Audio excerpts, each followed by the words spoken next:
காதல் பொல்லாதது, ஒரு காவல் இல்லாதது.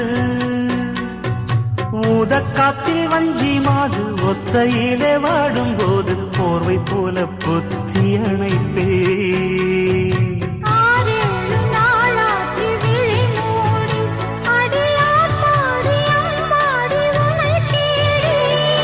நீதானே மானே என் இளஞ்சோடி, உனை நீங்காது என்றும் என் உயிர் நாடி.